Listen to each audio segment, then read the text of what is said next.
This is a new Porsche GT4RS, and on paper it has the potential to be Porsche's best driver's car. Now in this video we're going to find out if that's true and whether it's as tasty as my rather delicious instant noodle snack. Because first things first, right?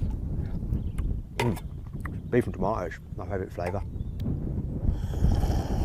Buy, sell, Carwow.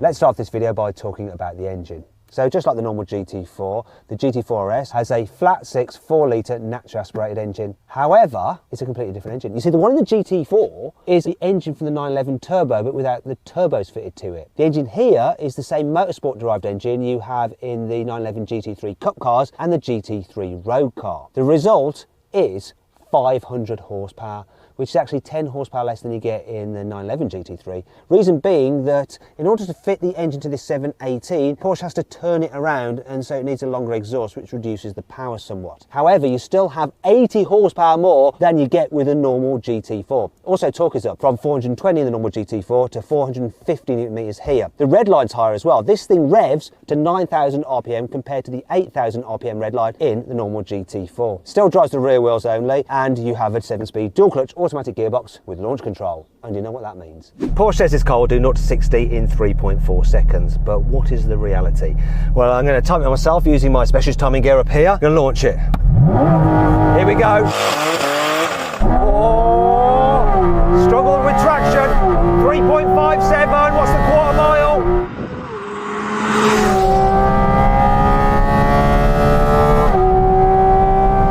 11.51, quarter mile. I reckon we can go quicker. Here we go, let's try again.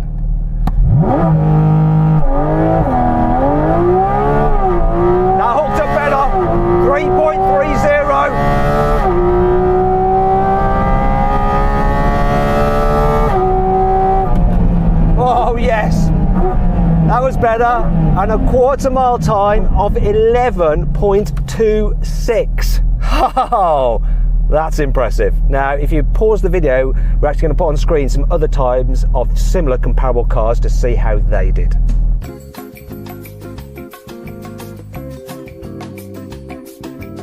Obviously, 0 to 60 and 70 quarter mile times aren't this car's main focus. It's more about the driving experience and the handling. And Porsche has gone to town on the GT4RS's chassis. So they're starting with the 718 GT4 as the basis, but then have turned things up a notch or two. So you get uprated springs, so they're stiffer. Car also sits 10 millimeters lower to the ground than a standard GT4, which incidentally is already 20 millimeters lower to the ground than a standard 718 Cayman. Then you have uprated dampers, and of course they're adaptive as standard. You also have a slightly wider track at the front by 6 millimeters and 8 millimeters wider track at the back. There's increased camber as well. You've got hollow anti-roll bars and carbon fiber drop links, just like on the 911 GT3. Oh yes. Now let's find out what all those chassis upgrades mean when you're out on a twisty road. So one of the things that Porsche has tried to do with this car is differentiate it from the GT3 and the forthcoming GT3RS, which are moving towards more track bias. So this is supposed to still function really well on the road as well as on the track.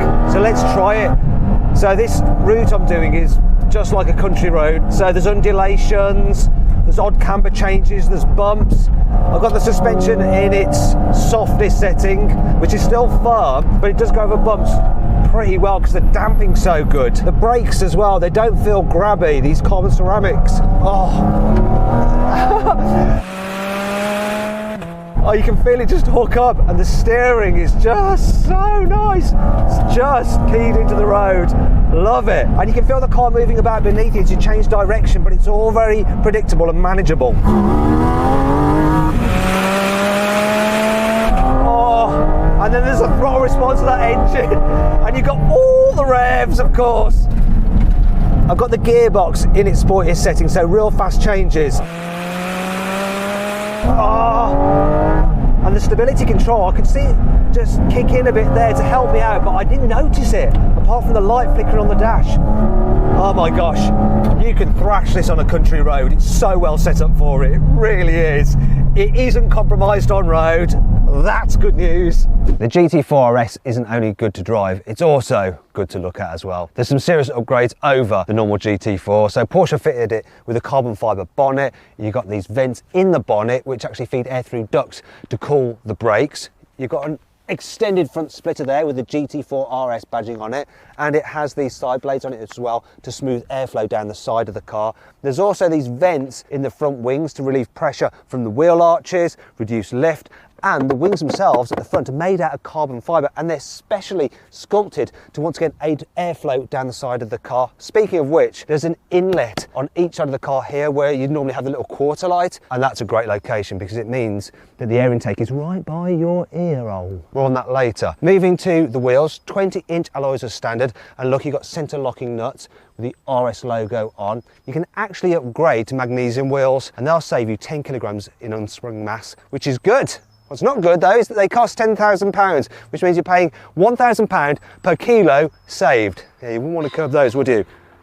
No, that Fesson definitely doesn't think he'd like to curb those wheels. Anyhow, the biggest difference at the back isn't the GT4RS badging. Oh no, it is of course this massive carbon fibre spoiler which has that swan neck design. So it basically works like an upside down wing to improve downforce. In fact, the GT4RS has 25% more downforce than the standard GT4. All that aero is going to help give you more stability when you're going high speed on track. So I'm actually driving this car on more of a twisty circuit now. I'm not going to be going quick enough to really feel the benefit of that aero, but I put the suspension in its firmest setting. And my God, this car, it just stays so flat through the bends, it really does. And as well, the balance with that mid-mounted engine, when you turn into a corner, you can really get the car rotating to help you turn in with less steering lock. It's so good. Brilliant on road, but also amazing on track, and you can really stretch the legs of this engine when you're on track, of course. Wow, this is so good. It does it all, track, road. Oh, love it. Here on the inside, the GT4RS gets Alcantara on the dash as standard, on the gear selector, on the door inlays, and on the steering wheel. And the steering wheel is the same sport steering wheel that you get in the GT4. However, as standard, you get the little centre marker there on it as well. You've also got GT4RS badging on the dials. You've got it on the sills as well. As standard, you get these lovely bucket sport seats, but if you don't want these, you can just have comfort seats as a no-cost option. Speaking of no-cost options, you can get a Club Sport pack, which includes the racing harnesses, a fire extinguisher, and a steel roll cage. Now, this particular car is fitted with the Visac pack, which includes lots of exposed carbon fibre here on the inside, exposed carbon fibre on the outside. So normally on the car, the carbon fibre will be covered up with paint, but here with the Visac, it is exposed. That costs more money to do that because you have to get the weaves all lined up. And as a result, the Visac pack costs £9,000. You do get Visac there on the headrest and little plaque there though, which is good. Yeah. Also, you need the Visac pack in order to have the magnesium wheels. You can't have them without the Visac pack. And you can get a titanium roll cage with the Visac pack instead of the standard steel one. Now, this does all add to the cost. So the starting price of the GT4RS is £108,000. But this one, with all the kit on it, is £131,000, which interestingly is the exact same price that the 911 GT3 starts at. So, This car though, it can do 196 miles an hour, which is 1 mile an hour less than the GT3. By comparison, the normal GT4 has a top speed of 188 miles an hour. Now what you're probably thinking now though, everyone complained about the GT4 for its long gearing. Surely this car's gearing must be even longer. Not so. Porsche's actually shortened the gears on this car, so the ratios are actually closer together, apparently. Okay, let's see exactly what difference this shorter gearing makes. So the GT4 will do 82 miles an hour in second gear. If you have the PDK, slightly less, it's 75 miles an hour. That's still quite a lot of miles an hour for second gear. Let's see what this GT4RS does then. So I'm just going to wind it up. Get to second. What will be the top speed? So the GT4 red line's at 8,000 RPM, so this is doing 65 miles an hour at the red line of the GT4. Obviously I've got an extra 1,000 revs to play with, so what is it at 9,000? 72 miles an hour, 73 on the limiter.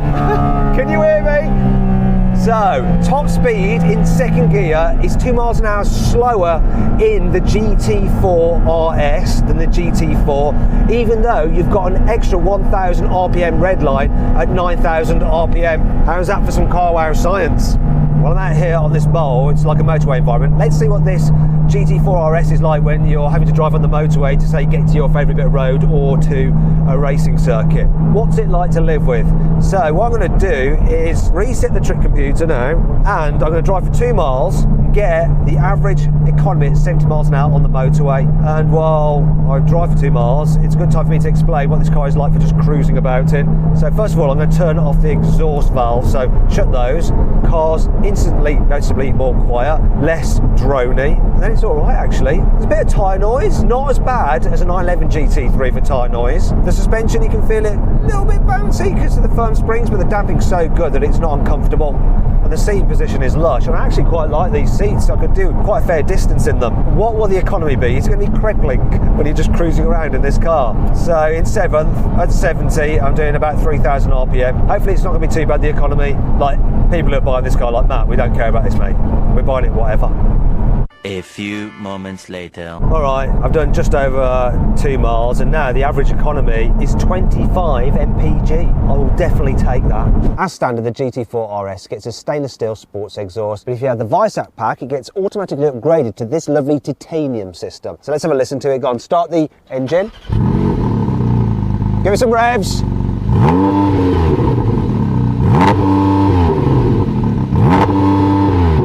Okay, so we've got a bit of a soft limiter which stops you revving past 4,000 RPM when you're in park. However, if you put the car into drive, pull both paddles up, it then lets you rev a little bit higher. So now rev it up.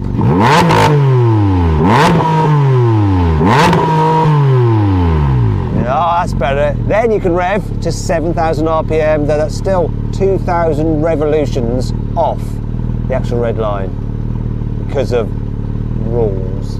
The thing about this car isn't the noise it makes on the outside so much, because noise regs just affect everything these days, but there's no noise regulations inside the car, and because you've got that special air intake there right by your ear hole, oh, you can play this car like a musical instrument, especially with this PDK gearbox.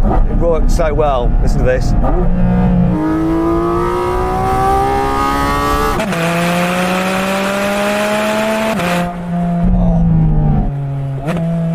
Oh, that is nuts. The best bit is the final 1,000 RPM. Just listen to the note change here when it goes from 8 through to 9. Listen to this.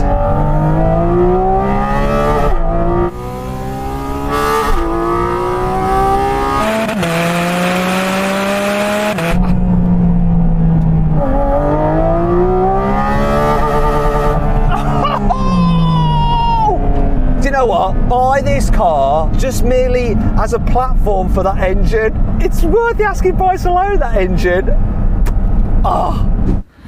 That's enough having fun. It's time to get serious. You see, the front boot on the GT4RS is only 125 litres, which is 25 litres less than the boot on the normal GT4. Reason being, these air ducts for the brakes take up space. But that's not the worst of it. It gets worse at the back. Actually, before we get there, now's a good time for me to tell you that if you're thinking about selling your car, you can do it through Carwow. It's completely free. All you have to do is click on the pop-out banner up there, follow the link in the description, then just upload some photos of your car, give a few details, and then our dealers will bid on your car to make sure you get a great price for it. Now, if you want to do that later today, just simply Google "Wow Me Carwow" and we will wow you. What won't wow you is the boot capacity here on the GT4RS. It's only 136 litres. The normal GT4 has 270 litres. What's that all about? Anyway, that brings me on to 5 annoying things about this car. Even though the GT4RS is brand new, the cable on which it's based has been around for a while now, which means you get Porsche's old infotainment system. And so while there's Apple CarPlay, there is no Android Auto. Though it doesn't really matter for me because look, that's pretty much the same size anyway, just stick that on. While this isn't technically a limited edition car, production will be limited. Porsche doesn't say by how many, but trust me, getting an allocation from your Porsche dealer will be quite tough unless you're willing to do them some favours. I know fabric door pulls are for reduced weight, they don't actually reduce weight much, and they are motorsport, but they're a bit of a fiddle to use, especially the way they only like extend from the back. You want them to extend both from the front and the back, then it feels more natural when you open the door. It's just a bit of a pain to use. This rear window is made out of lightweight glass, which is great, apart from the fact it doesn't have any heater elements in it, so it's going to be harder to demist. You can't get this car with a manual gearbox at all. All GT4RSs are automatic. However, it's not all bad, because that brings me on to 5 cool things about this car. You see, with this PDK gearbox, you can actually clutch kick it like a manual. All you have to do is pull in both paddles, goes into neutral, build the revs, and then release the paddles, and it'll clutch kick it sideways like that.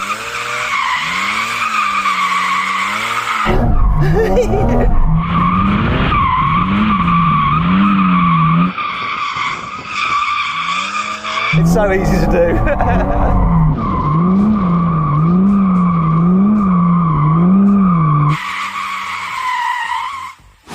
The GT4RS sits pretty low to the ground, and you might be worried about grounding out your front splitter on a speed hump and when you're going up a steep driveway. Don't worry though, you can get a nose lift option which will raise the front up. Fortunately, this car doesn't have it, so I've had to employ someone to travel with me in the car to lift the car up physically themselves when we reach an obstacle. Go on.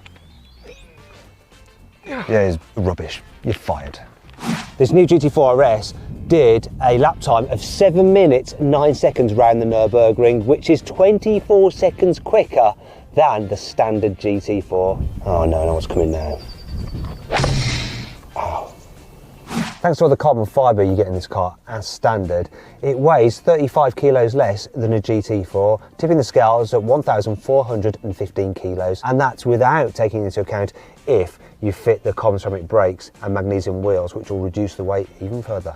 The GT4RS gets uprated brakes, so you have 408mm discs up front, gripped by 6 piston calipers, and on the back you've got 380mm discs, gripped by 4 piston calipers. And the discs themselves, they are dimpled rather than drilled, because apparently that's even better for cooling and cleaning your brake pads. These are the optional carbon ceramics, which are a £6,000 upgrade. So then you get 410mm discs up front, gripped by 6 piston calipers. At the back there's 390mm discs gripped by 4 piston calipers. Okay, I'm going to do a brake test from 100 miles an hour and see how long it takes this car to stop. I'll also be measuring it from 70 miles an hour to 0 as well.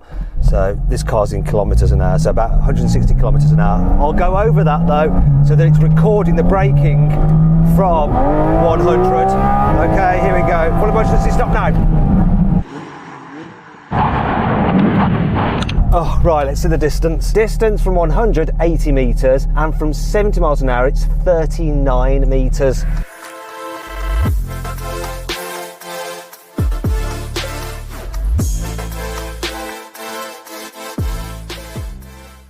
So then, what's my final verdict? Well, to tell you the truth, it's a bit rubbish. That pretty soon you won't be able to get cars like this anymore, because everything's going electric. So if you get the opportunity to buy a GT4RS, absolutely do it. You will not regret it. Right, you didn't think I was saying the car was rubbish, did you? It's awesome. Duh.